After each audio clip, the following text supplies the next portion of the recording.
Hello, all. A warm welcome to everyone. Today, we are going to discuss about Robert Browning and his famous work, My Last Duchess. So, let's start from Robert Browning. By looking at the early life of Robert Browning, we can say that he was born on May 7, 1812 and died on December 12, 1889. He was an English poet, playwright, whose mastery of dramatic verse, especially dramatic monologues. He was a Victorian poet, and he was the only son of Sarah Anna and Robert Browning. Then Robert's father is a literary collector, where he was raised in a household significant literary resources. Then talking about his mother to whom he was very close was a devout, talented musician. His mother was a talented musician, and by the age of 12, he had written a book of poetry, which he later destroyed when no publisher could be found. And also, he was educated at home by a tutor via the resources of his father's extensive library, around 6,000 books. And by the age of 14, he became a great admirer of romantic poets, especially Shelley. Then, talking about his marriage life, we can say that in 1845, Robert Browning met the poet Elizabeth Barrett. They began regularly corresponding, and gradually a romance developed between them, leading to their marriage. Elizabeth's poems included love sonnets that increased her popularity, cementing her as an eminent Victorian poet. She was a contender to become poet laureate after William Wordsworth's death, the position eventually going to Tennyson. We can say that from the time of their marriage until Elizabeth's death, he lived in Italy, residing in Florence at Casa Guidi, which is now a museum to their memory. Elizabeth and Robert's only child was Robert Whiteman Barrett Browning. He described Italy as his university. Now we can look the major works of Robert Browning. It's Men and Women. In 1853, he worked with this two-volume poem, for he is now well known and it made a little impact. Then the next one is The Ring and the Book. In 1868, he published this long blank verse based on convoluted murder case. It is composed of 12 books and 10 lengthy dramatic monologues, concluded by Browning himself, poet's most ambitious project and arguably his greatest work. It was successful both commercially and critically. Robert Browning Society was formed in 1881, and his work was recognized as belonging within the British literary canon, an epic length poem that justifies the ways of God to humanity. Then we can look upon some of his short poems. Porphyria's Lover, My Last Duchess, Rabbi Ben Ezra, How They Brought the Good News to Aix, Evelyn Hope, The Pied Piper of Hamelin, A Grammarian's Funeral, A Death in the Desert, A Cavalier's Song, A Woman's Last Word. So today we are going to deal with the poem My Last Duchess. Yes, so the poem My Last Duchess by Robert Browning. So let's see what is the subject of the poem. So here the speaker in the poem is the Duke of Ferrara, and he talks to the representative of a count whose daughter he wishes to marry. He shows this man a portrait of his previous wife. The portrait is usually kept behind a curtain. He describes what his last duchess was like. The Duke of Ferrara was a real person. He was Duke of Ferrara in Italy from 1559 to 1597. He was married 3 times, and his first wife's death was treated suspiciously poisoning. Then some of the key points in the poem are: The Duke is possessive. He chooses who does or does not see the Duchess, something he could not achieve when she was alive. And the Duke actually sees women as possessions. This is highlighted when he refers to the sculpture of Neptune, which Claus of Innsbruck cast in bronze for me. He also tells the messenger that beauty is my object. And the Duke did not tell the Duchess that he was displeased with her behavior. He thinks that he would have been stooping or lowering his standards. So here the Duke was not ready to tell the Duchess that he was displeased by her behavior, because he thinks that when he says this to the Duchess, he might be lowering his standards. That's why he did not say to the Duchess that he was displeased with her behavior. Then Browning writes in rhyming couplets of 10 syllables, the enjambment reveals the compulsive attitude of the Duke. The casual sounding poem shows the pride and arrogance of the aristocracy, is a portrait of a murderer, then shows the corruption of money, and shows the domination of men over women.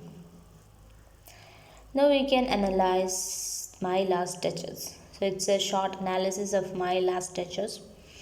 And at the beginning of the poem, when the Duke is first introducing the painting, he states, strangers like you, that pictured countenance, the depth and passion of its earnest glance.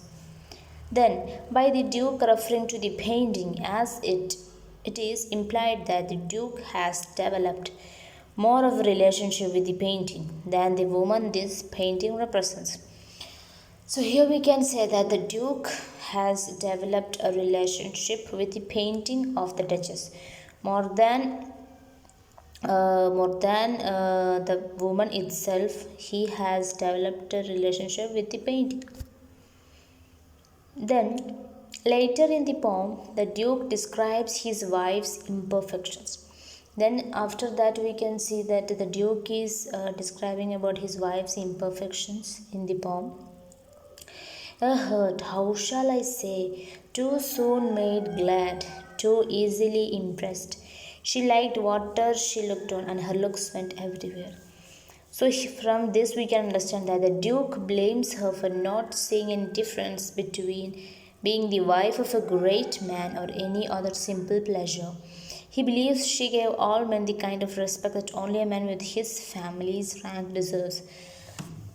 So here we can say that the Duke is so possessive, and he thinks that he is not given the respect he deserved, because he was a person with a high family rank, and therefore he was himself thinking that he should have a lot of respect. But this Duchess, she was a modest woman, she was a kind woman, and she gave respect to everybody, the same respect she gave. That's why the Duke didn't like her behavior.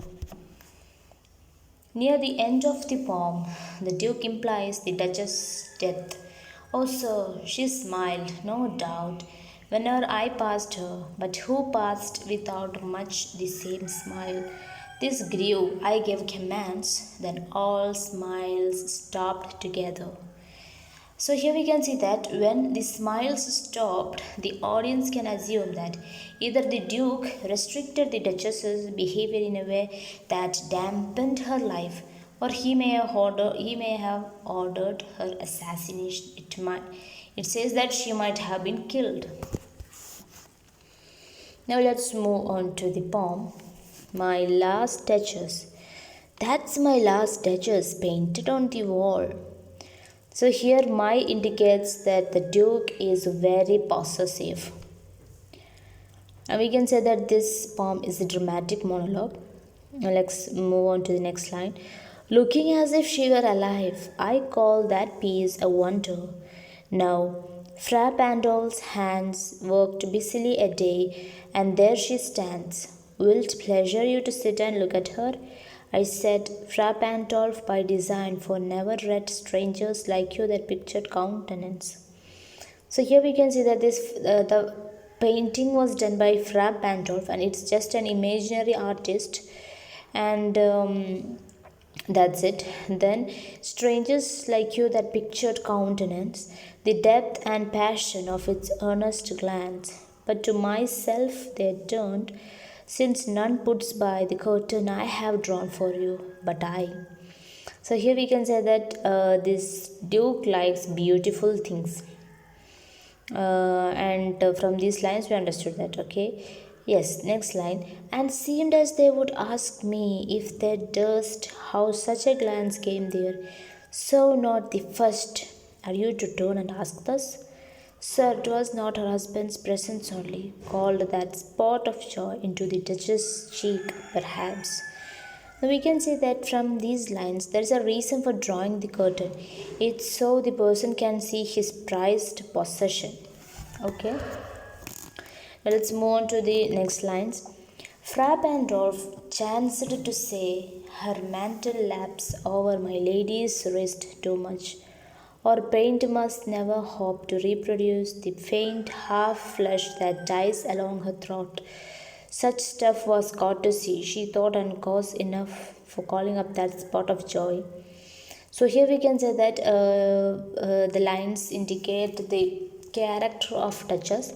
She was a modest person. The Duchess was a modest person who got embarrassed by compliments. It means that the Duchess was a kind, modest person and she got many compliments. But really she was embarrassed by those compliments. She had a heart, how shall I say, too soon made glad, too easily impressed. She liked water she looked on, and her looks went everywhere. So it was all one, my favour at her breast. So here we can see the Duke's jealousy. He starts to reveal more than he planned. And also we can see that what the Duchess did, or what the Duchess did, the crime was that her only crime was enjoying life and not respecting his rank or title. Maybe she has given the rank or the respect he deserved, but he might think that he needed more and not same as other men. That's why it's depicted here like this. The bough of cherries some officious fool broke in the orchard for her. The white mule she rode with round the terrace, all and each would draw from her alike the proving speech, or blush at least. She thanked men, good, but thanked somehow, I know not how, as if she ranked my gift of a 900-years-old name. So here you can see a contrast. It's the genuine romance or a posh title. He expects her to value the latter more. And his only pride is in his wealthy family name. So he wanted to have a lot of respect from her, and he also didn't want everybody to be equal in front of her. But as she is a modest person, she's a kind person, she just thinks everybody is equal. But he doesn't want that. He wanted his ranks or his respect to be more. With anybody's gift, who'd stoop to blame this sort of trifling? Even had you skill in speech, which I have not, to make your will. So here we can see that which I have not. The Duke accidentally reveals more of his weaknesses. So we can see one of his weaknesses over here, quite clear to such an one, and say, just this or that in you disgust me. Here you miss, or there exceed the mark, and if she let. So these lines indicate that the Duke, he is saying or he is thinking like that. What kind of man expects his wife to be rude like this? So he says that his wife is so rude. She doesn't give him the respect he needed. She doesn't value his rank, his family name, etc. Herself be lessened so, nor plainly set, her wits to yours, forsooth and made excuse. In then would be some stooping, and I choose never to stoop. Oh, sir, she smiled, no doubt, whenever I passed her, but who passed without much the same smile? So these lines clearly indicate that The Duke is getting jealous over her being kind. This grew, I gave commands. Then all smiles stopped together. There she stands as if alive. Wilt please your eyes, we'll meet the company below, then I repeat. So we can see that in these lines we can see that this monologue makes feel like conversation, and I gave commands, then all smiles stopped together. From this we can understand that maybe he killed her, or something bad happened to the Duchess. Now, the common theme in this poem is pride and art. It means that throughout the poem, it is understood that in this hierarchical society, people can be seen as objects which can be bought and owned. So, one of the common theme in this poem is pride. Then the next theme is art. It is that twice in this poem art is mentioned. The picture itself and the statue of Neptune taming the seahorses is an example of art depicted in the poem. So that's all about the poem My Last Duchess, written by Robert Browning. So thank you everyone.